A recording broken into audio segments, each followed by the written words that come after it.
everyone, welcome to my YouTube channel. It's me Ammar Zain here. അപ്പോൾ guys നമ്മളിപ്പോൾ ഫിഷിങ്ങിന് പോവാണ്. അപ്പോൾ നമുക്ക് അവിടെ എത്തിയിട്ടുള്ള വിശേഷങ്ങളൊന്നും കാണാം. Let's go. ഞങ്ങൾ പോകുന്ന വഴി ഒരു ഷോപ്പിൽ കയറി ലൂറൊക്കെ വാങ്ങി. മൂപ്പര് മലയാളിയാണ്. കുറച്ച് നേരം സംസാരിച്ച് നിന്ന് പിന്നെ ഞങ്ങൾ പോയി. അങ്ങനെ ഫ്രണ്ട്സ് നമ്മൾ കോബാർ കോർണിഷിലെത്തിയിട്ടുണ്ട്. അപ്പോൾ നമുക്കിനി ഫിഷിങ്ങിന് ഇറങ്ങാം. അതാ കാണുന്നില്ലേ, ഫുൾ വൈബാണ്. നമ്മളൊപ്പച്ചി രംഗത്ത് ഇറങ്ങിക്കണേ, ചൂണ്ടൊക്കെ റെഡിയാക്കാണ്.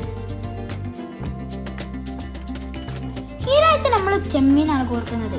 അത് കണ്ടപ്പോൾ മുതൽ ഉമ്മച്ചി പറയുന്നുണ്ട് നല്ല ചെമ്മീനാണ്, തേങ്ങ അരച്ച് കറി വെച്ചാൽ നല്ല ടേസ്റ്റ് ഉണ്ടാകും. പക്ഷെ നമ്മളിപ്പോൾ മീനുകൾക്ക് കൊടുക്കാനാണ് വാങ്ങിയത്.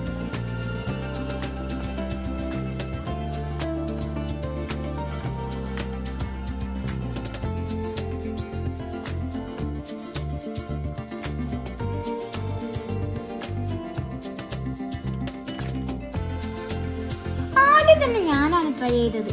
ഒന്നും കിട്ടിയതില്ല, ചൂണ്ടപ്പാറയിൽ കുടുങ്ങിപ്പോയി.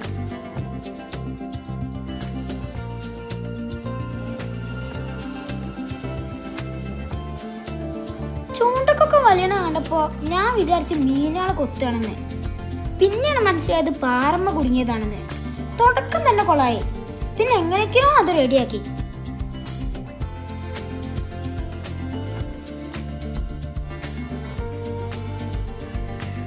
അതിനിടയിൽ ഇപ്പച്ചി എറിയുന്നുണ്ട്. ഇപ്പച്ചിന്റെ ഏറെ സീനാണ്. ഇടയിൽ നമുക്ക് എങ്ങനെ എറിയണം എന്നുള്ള ഇൻസ്ട്രക്ഷൻസ് ഒക്കെ തരുന്നുണ്ട്.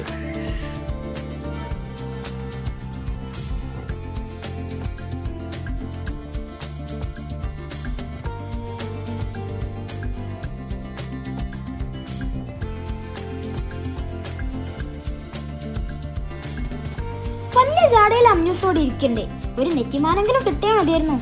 ഈ ഗെറ്റപ്പിലൊക്കെ വന്നിട്ട് ഗായ്സ് കിട്ടി. എന്തോ നിപ്പച്ചിന്റെ ചൂണ്ടയിൽ കുടുങ്ങിയിട്ടുണ്ട്. മീനല്ല ഗൈസ്, ഞണ്ടാണ്.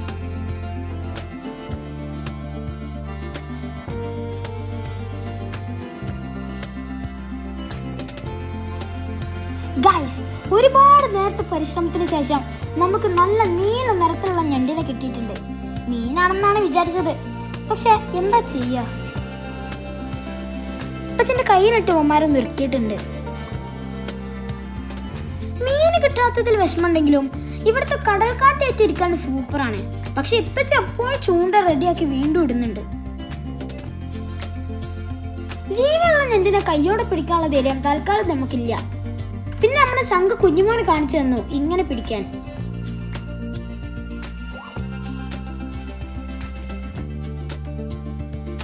അപ്പൊ ഗൈസ് നേരെ ഒരുപാടായി, വേറെ മീനൊന്നും കിട്ടിയില്ല. ഇന്നത്തെ ഫിഷിംഗ് ഇവിടെ നിർത്തുകയാണ്. അപ്പോൾ ഓക്കെ, നെക്സ്റ്റ് വീഡിയോയിൽ കാണാം. Bye bye.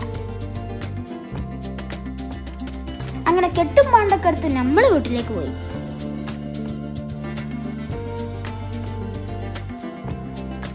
അപ്പോൾ ഗൈസ് നമ്മൾ അതിസാഹസികമായി പിടിച്ച ഞണ്ടിനെ